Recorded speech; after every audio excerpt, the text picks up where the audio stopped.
ने जो उसके नाम पर विश्वास ఆయనగా करते అంగీకరించిన వారందరూ కూడా అతని నామమున విశ్వాసం और एक संदर्भ पढ़ेंगे गलती 3 अध्याय గలతీయులకు రాసిన పత్రిక 3rd chapter 3వ అధ్యాయము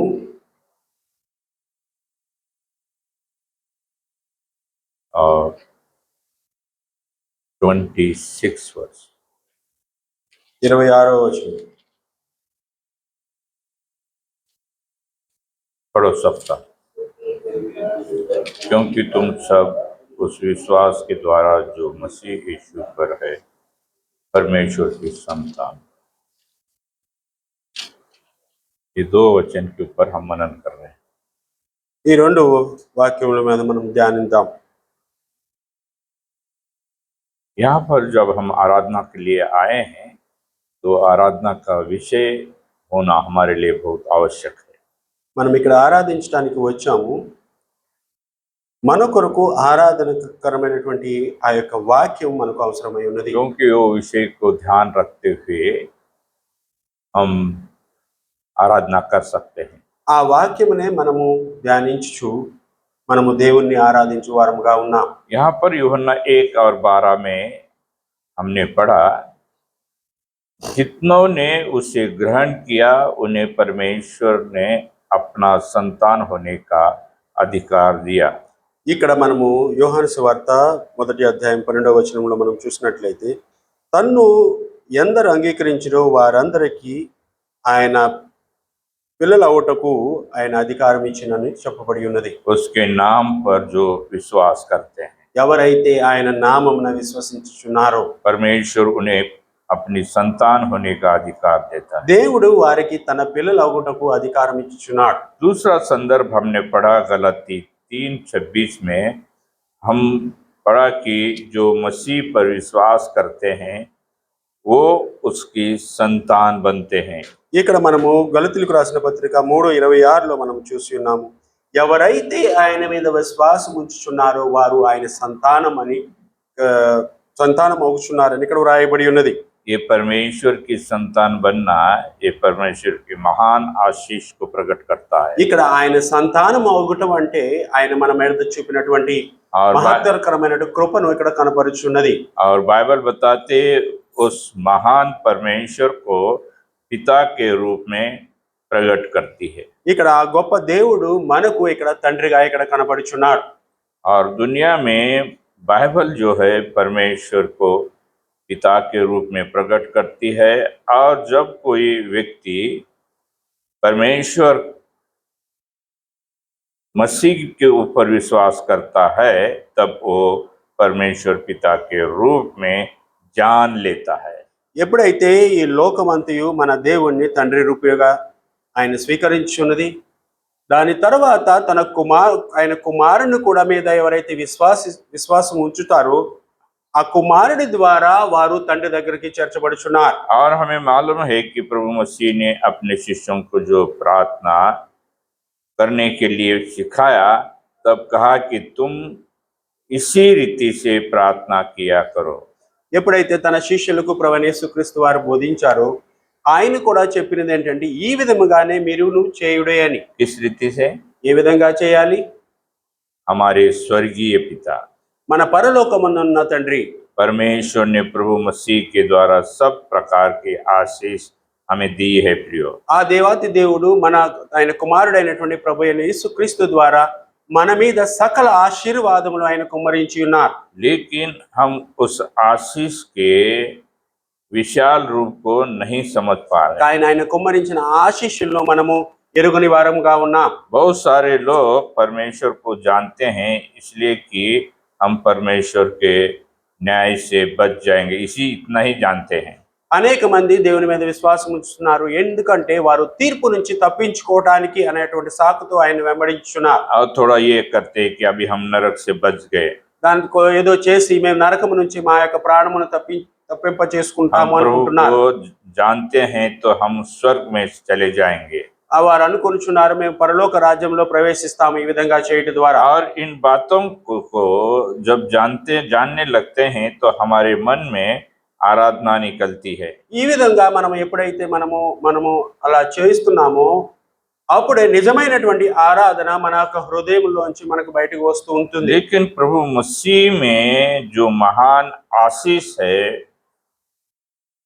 जो उसके ऊपर विश्वास करता है तो उसके संतान बनता है, लिखा है।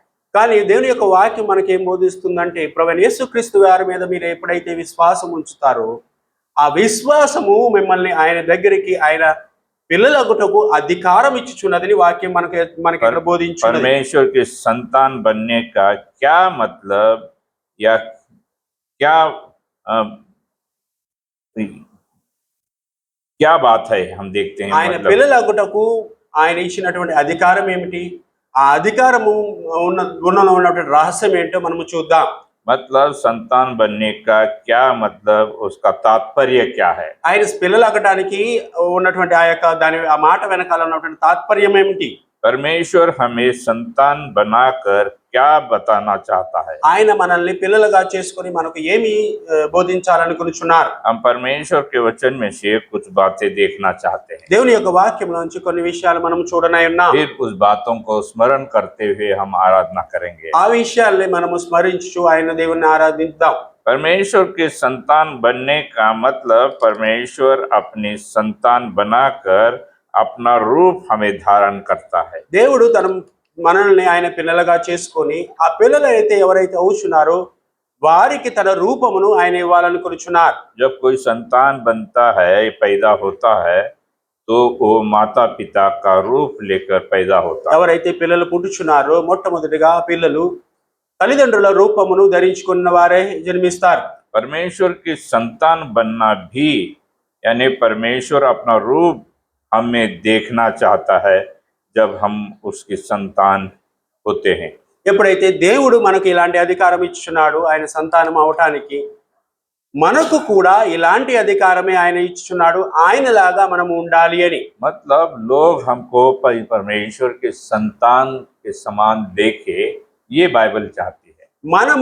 మనల్ని ఈ యొక్క లోకము ఆయన బిడ్డలుగా చూడాలని ఆయన కోరుకొనుచున్నాడు.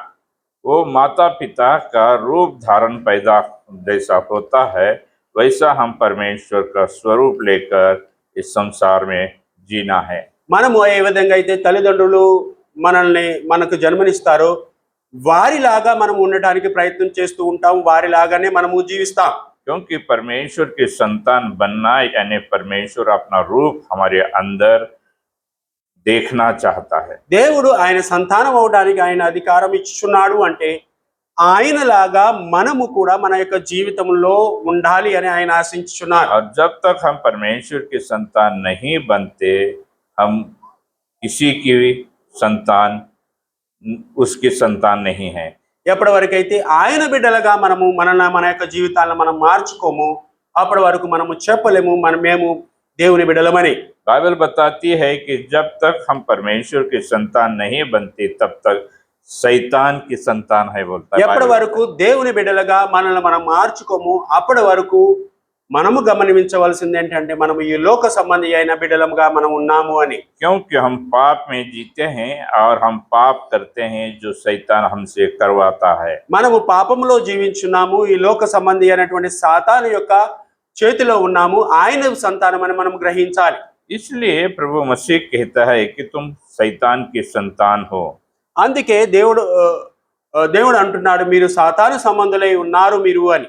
क्योंकि शैतान आरंभ से पाप करता था और जो कोई पाप करता है वो भी शैतान की संतान कहलाती है। ఎందుకంటే సాతానుడు మొదటి నుంచి అబద్ధికుడై ఉన్నాడు, ఆ అబద్ధములో జీవించువాడు పాపములో జీవించువాడుగా ఉన్నాడు. आज संसार में दो शक्तियां यहाँ पर हम देखते हैं।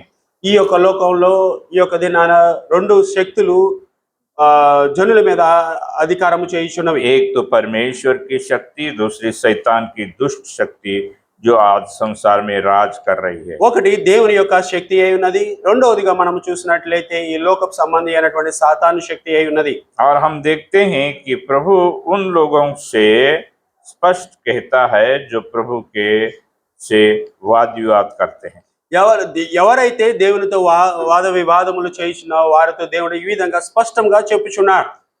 जॉन गॉस्पल में आइए, उसका 8 चैप्टर 84 में प्रभु क्या कह रहा है। అవును సార్. यूहन्ना 8 का 44, 8:44। యోహాను సువార్త 8వ అధ్యాయము 84వ వచనములో దేవుని వాక్యం మనకి ఏం బోధించున్నది? लिखा है कि तुम अपने पिता शैतान से हो बोल के लिखा है। నీవు నీ తండ్రి అయినటువంటి సాతాను వారుగా మీరు ఉన్నారు, అతని నుంచి మీరు జన్మించి ఉన్నారు అని చెప్తున్నాడు. और यहाँ पर उसका स्वभाव लिखा है। ఇక్కడ చూసినట్లయితే ఈ యొక్క సాతాను యొక్క స్వభావం ఇక్కడ తెలుపబడి ఉన్నది. वो झूठा है, ఎందుకంటే అతడు మొదటి वो నుంచి అబద్ధికుడై हत्यारा ఉన్నాడు, है, అతడు హత్య చేయువాడుగా ఉన్నాడు, सत्य पर स्थिर नहीं चलता। సత్యం మీద నిలిచివాడుగా ఉండడు. इस शैतान के स्वभाव को हम परमेश्वर के वचन में स्पष्ट रूप से देख सकते हैं। ఇక్కడ అబద్ధికుడై అతడు తన యొక్క స్వభావమును మన ముందు ప్రకటించున్నాడు. और जो उद्धार नहीं पाते उनके अंदर शैतान का स्वभाव दिखाई देता है, बाइबल बता रही है। ఎవరైతే రక్షణ పొందలేరో వారిలో ఇలాంటి యొక్క స్వభావము కనపడుతుంది అని దేవుని యొక్క వాక్యము స్పష్టము చేయుచున్నది. और शैतान के बारे में बाइबल बताती है कि वो झूठा है और झूठों का पिता है। దేవుని యొక్క వాక్యము ఇది కూడా మనల్ని హెచ్చరిస్తుంది. ఈ విధంగా సాతానుడు అబద్ధికుడు, అబద్ధికులకు అతడు జనకుడు అని చెప్పుచున్నది. लिखा है शैतान हत्यारा है, यानी वो हत्या करने का स्वभाव इंसान में के अंदर डालता है। ఎందుకంటే సాతానుడు నరహంతకుడు అని చెప్పబడి ఉన్నది. అలాంటి స్వభావమును మనుషుల్లో నింపేవాడు అని దేవుని యొక్క వాక్యం బోధించున్నది. और बाइबल में पढ़ते हैं कि सबसे पहले कैन ने हाबिल की हत्या की। మొట్టమొదటిగా మనము చూసినట్లయితే కయ్యను హేబెల్ను హత్య చేసి ఉన్నాడు. कैन के बारे में लिखा है कि वो उस दुष्ट से था, मतलब दुष्ट का स्वभाव जो शैतान का स्वभाव है कैन में था, बाइबल बताती है। ఇక్కడ కయ్యనులో ఆ దుష్టకరమైనటువంటి స్వభావం ఉన్నది. ఆ దుష్ట స్వభావము సాతాను ద్వారా అతడు పొంది ఉన్నట్లు మనం ఇక్కడ చూస్తున్నాం. हत्यारे लोगों का स्वभाव उसमें आया बोल के लिखा है। ఇక్కడ హత్య చేయించేటటువంటి మనస్సు అతనిలోకి వచ్చినదని ఇక్కడ వాక్యం బోధించున్నది. और वो हमेशा क्रोध में रहता था। అతడు ప్రతి సమయంలో కూడా క్రోధముతో జీవించాడు.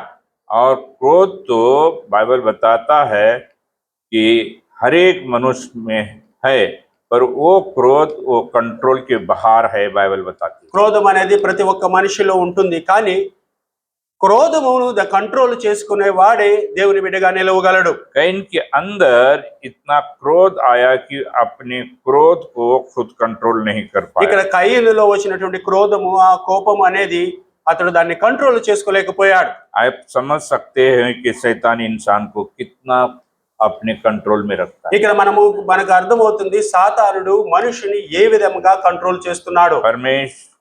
परमेश्वर ने कैन से कहा, जो तेरे अंदर क्रोध आ रहा है उसे कंट्रोल में रखो। ఇక్కడ కయ్యనుకు వచ్చినటువంటి కోపమని ఆ క్రోధమును కంట్రోల్లో ఉంచుకోమని దేవుడు చెప్పి ఉన్నాడు. क्रोध करने वाला, नफरत करने वाला, हत्या करने वाला, और ये सब उस दुष्ट शैतान से है। ఎందుకంటే క్రోధము అనేది ఇతరులను ద్వేషించుట, దూషించుట అనేది ఇవన్నీ కూడా సాతాను స్వభావమై ఉన్నవి. जो इंसान क्रोध करता है वो इंसान घृणा भी करता है। ఎవరైతే ఒక వ్యక్తిని కోపగించుకుంటాడో ఆ వ్యక్తిని ద్వేషించేవాడుగా కూడా ఉన్నాడు. हाँ, इसलिए बाइबल बता रही है कि किसी ने घृणा अगर करता है वो शैतान का स्वभाव है। ఎవరైతే ఇతరులను ద్వేషించుచున్నారో వారు సాతాను సంబంధులై ఉన్నారు. और परमेश्वर ने कैन से पूछा, तेरा भाई कहाँ है, तब वो कैसा रूडली जवाब देता है। ఇక్కడ ఎప్పుడైతే దేవుడు కయ్యను అడిగాడు, నీ తమ్ముడు ఎక్కడ ఉన్నాడని, అక్కడ అతడు చెప్పే సమాధానము చాలా రూడ్గా ఉన్నది. बोलता है, जो आप मुझे पूछ रहे हो तेरा भाई कहाँ है, क्या मैं मेरे भाई का रखवाला हूँ क्या बोल के कहे। నా తమ్ముడు ఎక్కడున్నావు అని అడుగుచున్నావు కదా, నేనే నా తమ్ముడికి కాపరి నాన్న అంటున్నాడు.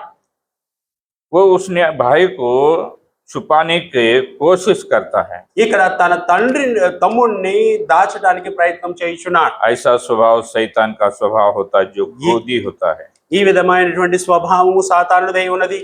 ఇలాంటి క్రోధమైనటువంటి స్వభావము సాతాను ద్వారానే మనలోకి చొచ్చుచున్నది. वो अपने भाई की हत्या करके भी छुपाना चाहता है। ఇక్కడ తన తమ్ముణ్ణి చంపి కూడా ఆ తమ్ముణ్ణి దాచాలనుకుంటున్నాడు. झूठ बोलता है अपने भाई की हत्या करने, తన తమ్ముణ్ణి చంపి ఇక్కడ అబద్ధమాడుచున్నాడు. पाप करके भी वो झूठ बोलता है। ఇక్కడ పాపము చేసి కూడా అబద్ధమాడుచున్నాడు. पाप करने के बावजूद भी अपने आप को धर्मी दिखाने का प्रयत्न करता है। పాపము చేసిన తర్వాత కూడా తన్ను తాను నీతిమంతుడుగా ఎంచుకొనుచున్నాడు.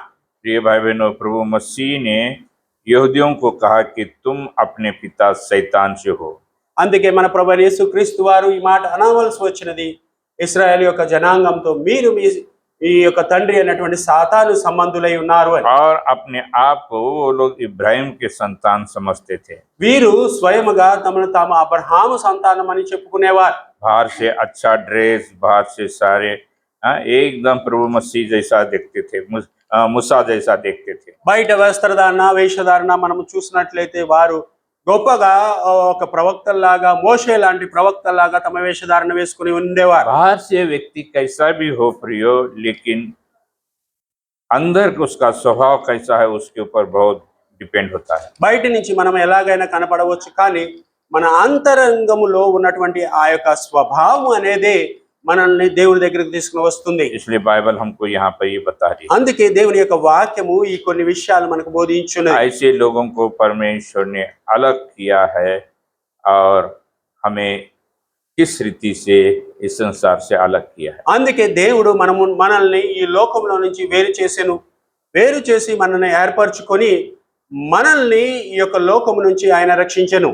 यहाँ पर बाइबल बताता है ना कि यहूदियों पर, हम सब पर, जो यहूदी नहीं थे, हम सब के लिए ये बात लागू होती है। మనము యూదులు కాకపోయినప్పటికీ అనిలమైనప్పటికీ కూడా మనల కొరకు దేవుడు ఈ విధంగా మన ఎడల చేసెను. आज प्रभु मसीह इस दुनिया में इसलिए आए ताकि वो अपना स्वभाव हमारे अंदर डाल सके। అందుకే మన కొరకు ప్రభువైన యేసుక్రీస్తు వారు ఈ లోకంలోనికి రావాల్సి వచ్చింది. ఆయన కలిగి ఉన్నటువంటి స్వభావాన్ని మనలో నింపడానికి, और हमारे क्रोधी स्वभाव को वो निकाल सके। మనలో ఉన్నటువంటి ఆ క్రోధకరమైనటువంటి స్వభావాన్ని మన నుంచి దూరపరచడానికి, अपना स्वरूप हमको डाल सके। ఆయన యొక్క స్వరూపాన్ని మనకు ఇవ్వడానికి प्रभु मसीह ने शैतान के स्वभाव को निकाल करके अपना स्वभाव डालना चाहते हैं। ఇక్కడ మనము చూసినట్లయితే సాతానుడు మనలో ఉన్నటువంటి దేవుని యొక్క స్వభావాన్ని తీసేసి సాతానుడు తన స్వభావాన్ని నింపాలని ఈ లోకంలో यानी हमारे తలంచున్నాడు. अंदर वो स्वर्गीय स्वभाव डालना चाहते हैं। దేవుడు కూడా దీనికి విరోధముగా పని చేయుచున్నాడు.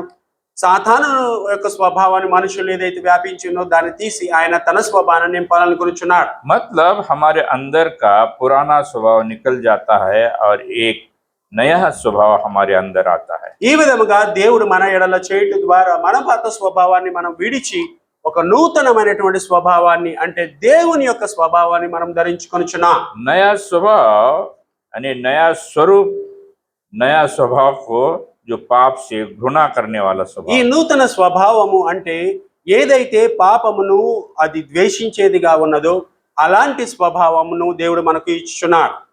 यूहन्ना की पत्री में पहला यूहन्ना उसका 3 अध्याय 9 और 10 यहाँ पर लिखा है, जो परमेश्वर से जन्मा है वो पाप नहीं करता। ఇక్కడ మొదటి యోహాను 1వ అధ్యాయము 9-10 వచనాల్లో మనం చూసినట్లయితే पहला यूहन्ना 3 अध्याय 9-10 మొదటి యోహాను 3వ అధ్యాయము 9-10 వచనాల్లో ఈ విధంగా రాయబడినది, ఎవరైతే ఆయన ద్వారా కొత్తగా జన్మిస్తారో ఆయన వారు అని.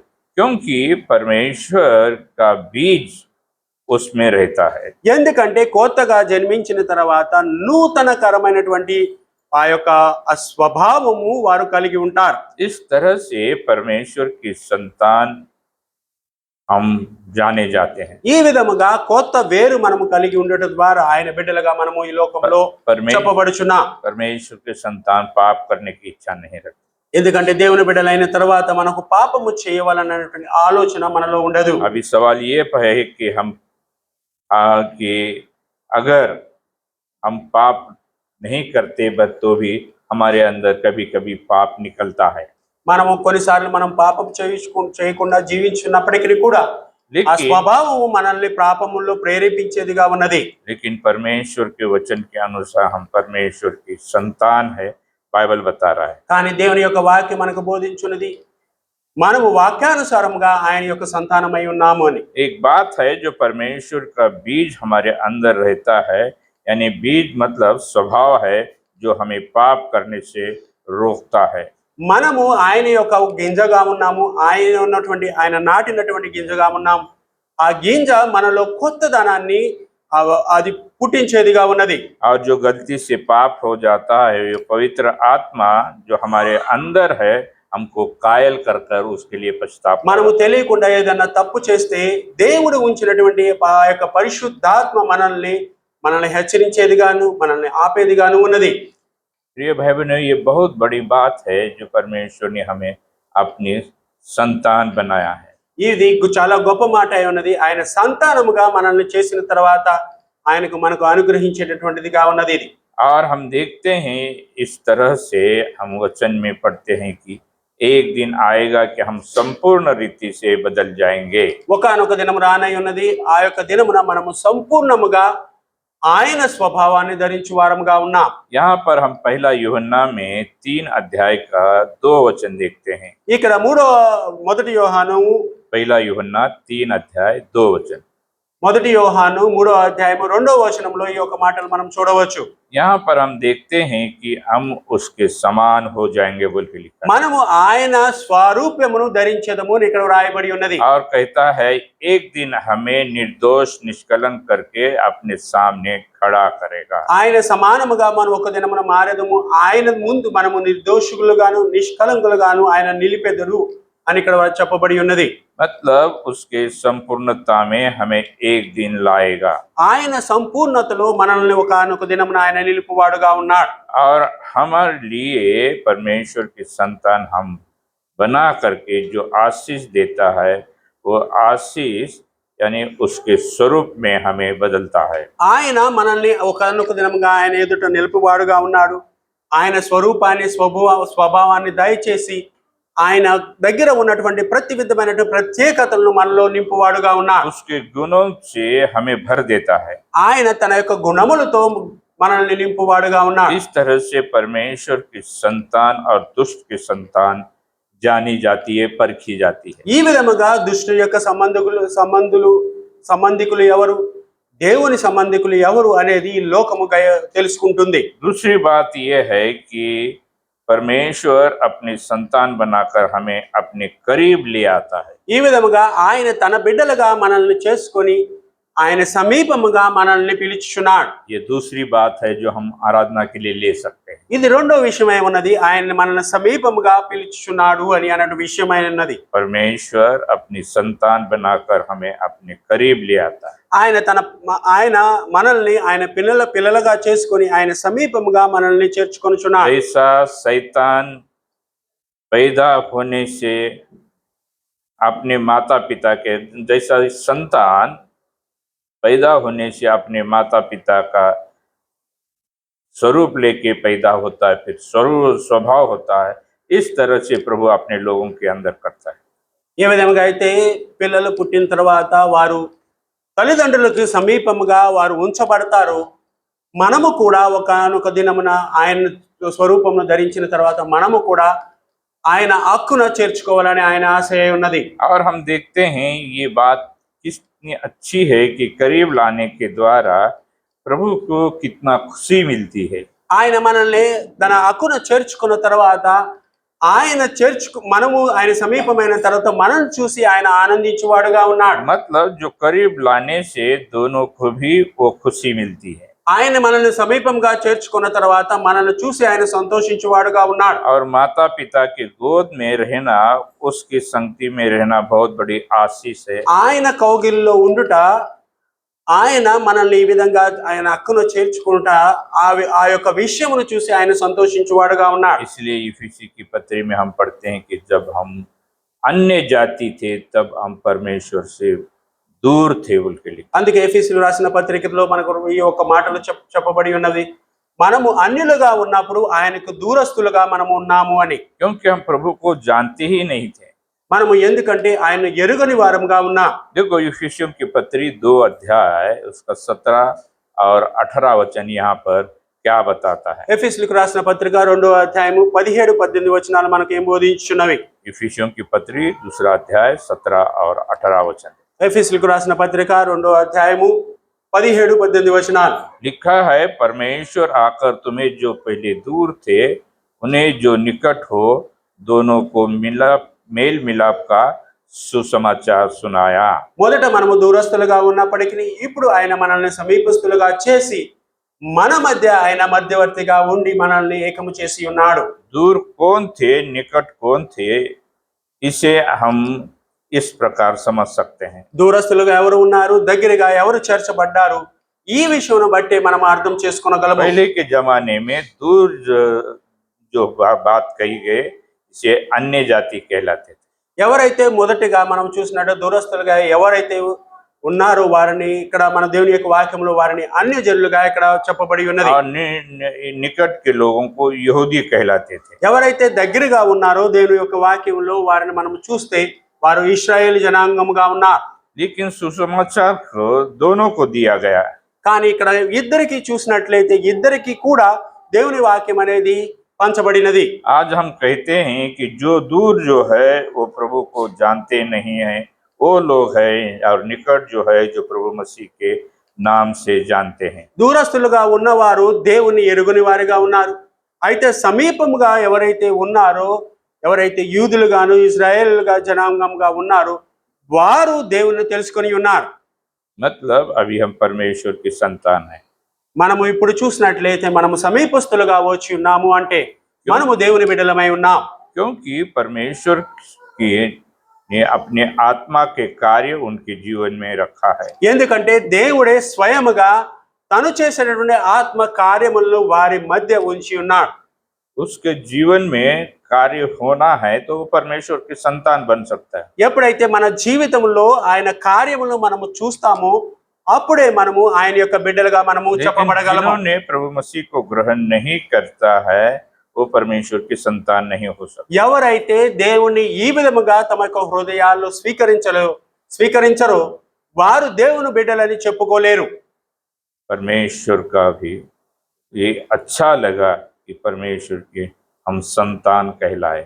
ఇక్కడ దేవునికి కూడా అది ఇష్టమై ఉన్నది మనము కూడా ఆయన బిడ్డలుగా మనము పిలువబడాలి అని. इस तरह से बाइबल बताती है कि उन्हें मेल मिलाप का सुसमाचार दिया, और इसी के साथ 18 वचन में हम देखते हैं कि दोनों को एक आत्मा में पिता के पास पहुंच होती है।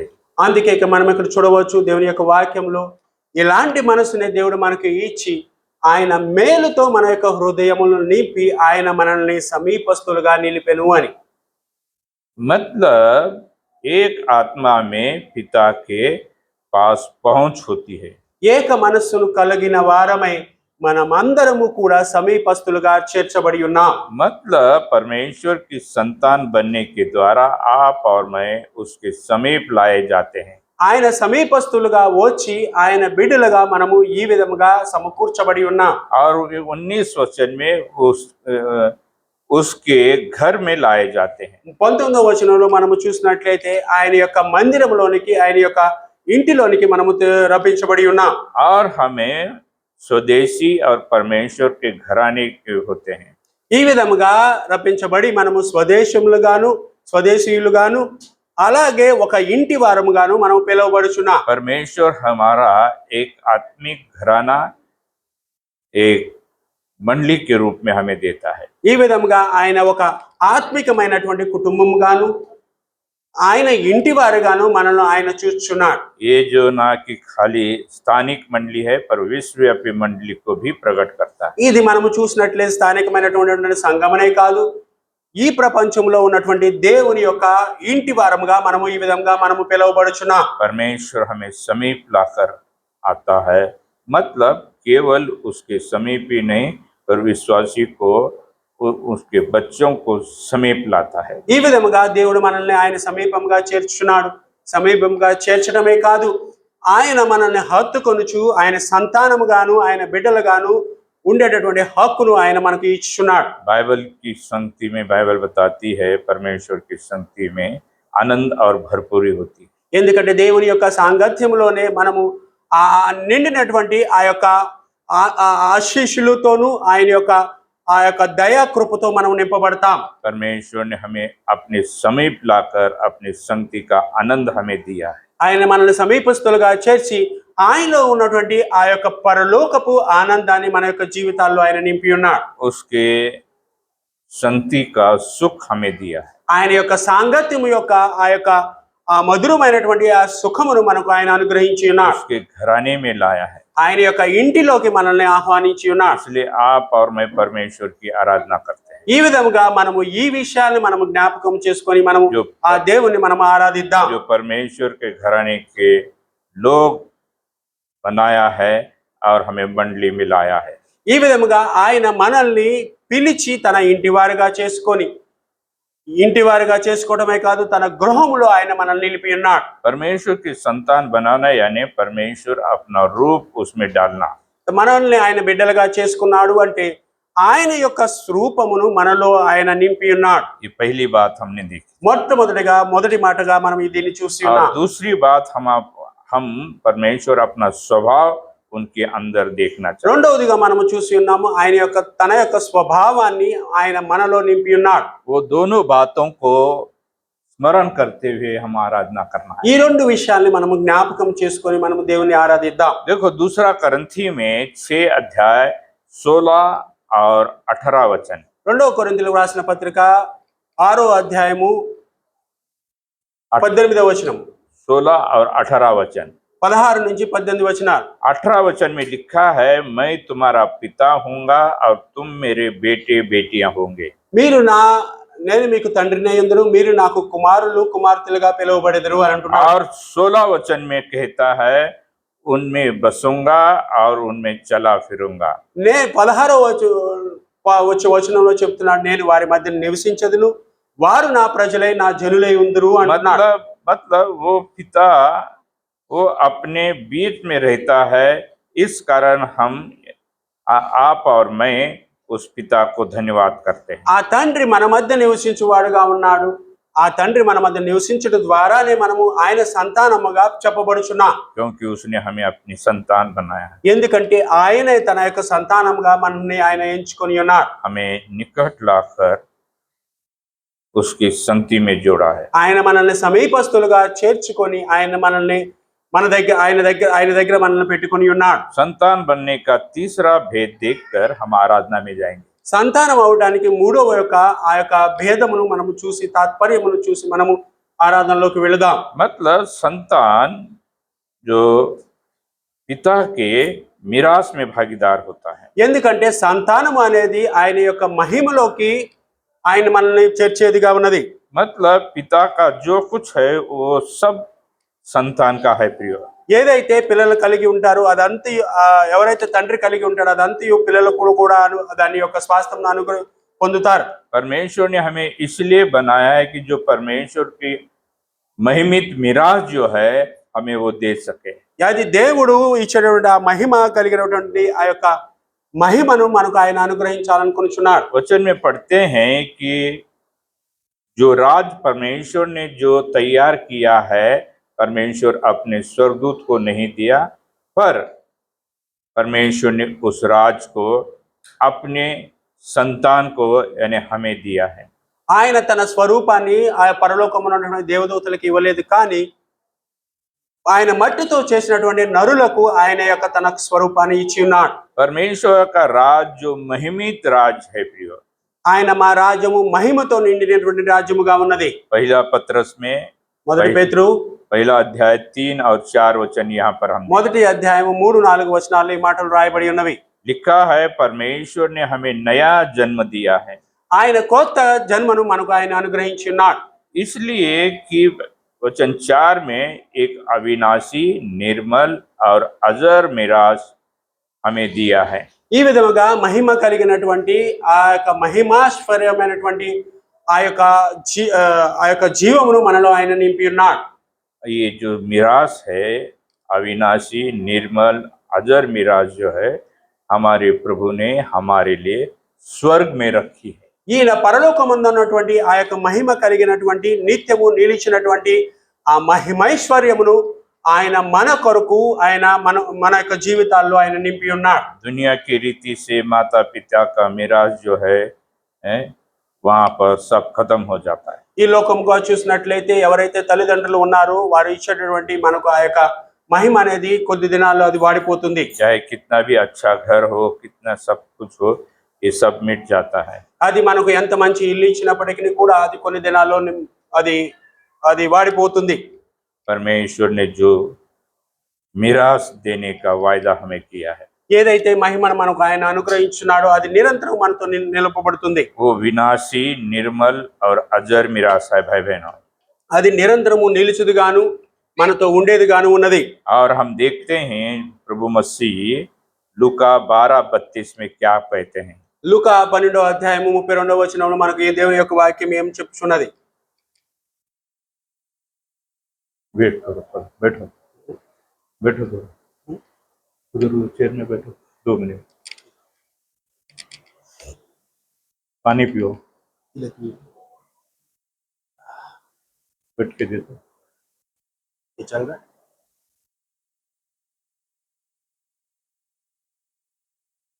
हो गया, अभी 5 मिनट में हम बंद करते हैं।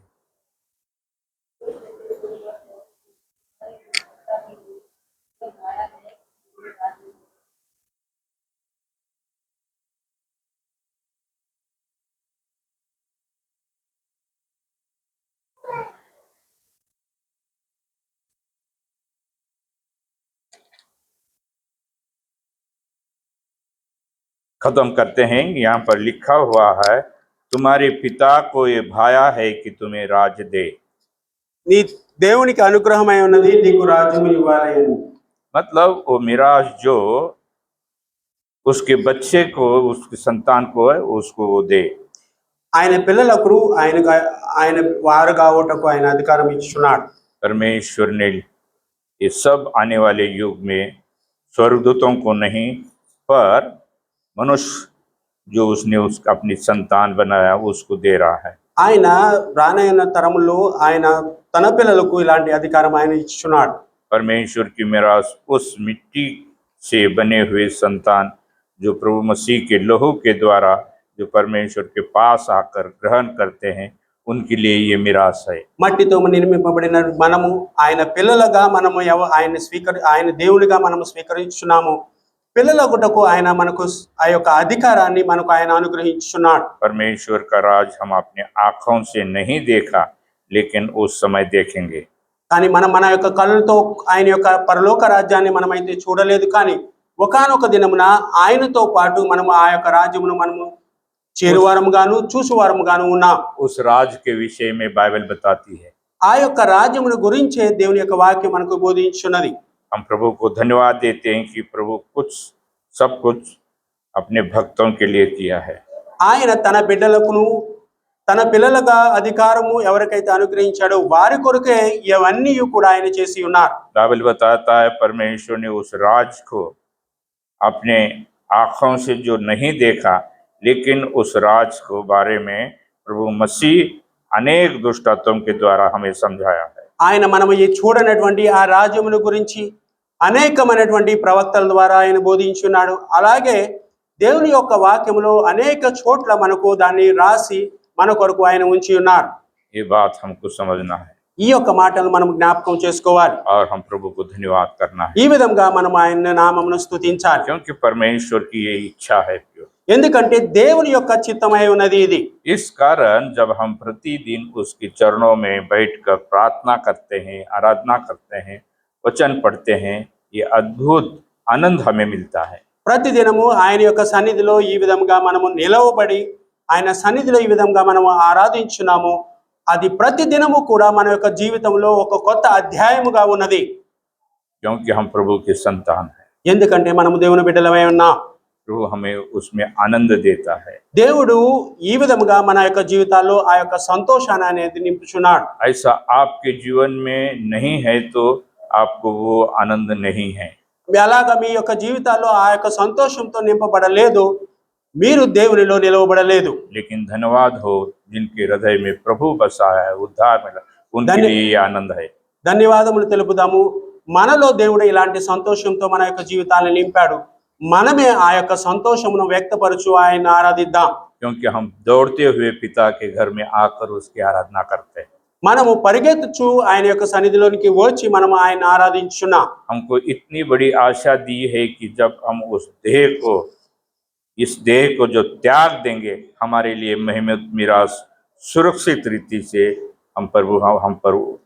हमको वहां पर पहुंच जाएगा। మనము ఈ లోకంలో మన యొక్క శరీర కార్యములు మనం ఎప్పుడైతే విసర్జిస్తామో, మనం ఆత్మీకమైనటువంటి కార్యములు మనం అప్పుడు పట్టుకునే వారంగా ఉన్నాం.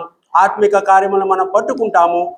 దేవుని సన్నిధిలోకి ఆ యొక్క కార్యములు మనం చేర్చవేగా ఉన్నవి. अनंत काल उस अजर अनंत मिरास में हम पाएंगे। ఆ యొక్క నిత్యమైనదియు సజీవమైనటువంటి ఆ యొక్క ఆ మహిమలోకి మనల్ని ఆ యొక్క ఆయన మనల్ని చేర్చేవాడుగా ఉన్నాడు. आइए हम इस महान आशीष जो परमेश्वर ने हमारे प्रभु मसीह के द्वारा हमें दी है, जो उसके लोक में बन के उसके आने की बाट जो रहे हैं, ఇలాంటి కృపను దయను ప్రభువైన యేసుక్రీస్తు వారి నామం ద్వారా మనం పొంది ఉన్నాము. ఆ యొక్క అన్ని విషయాల్ని మనం జ్ఞాపకం చేసుకుందాం. అది వాటిని మనం గుర్తు చేసుకొని ఆయన యొక్క సన్నిధిలో మనము ఈ విధంగా మనం ఆయన ఆరాధిద్దాం. हम उसका धन्यवाद करें। మనం ఈ విధంగా ఆయనకు కృతజ్ఞతాస్తుతులు మనం చెల్లిద్దాం. प्रभु मसीह के बलिदान के द्वारा ही ये आशीष हमें प्राप्त हुई है। దేవుని యొక్క ప్రభువైన యేసుక్రీస్తు వారి యొక్క బలియాగం ద్వారానే ఇవన్నీ కూడా మనం పొంది ఉన్నాం. आइए हम आराधना में जाएं। ఇప్పుడు మనం ఆరాధనలోకి వెళదాం.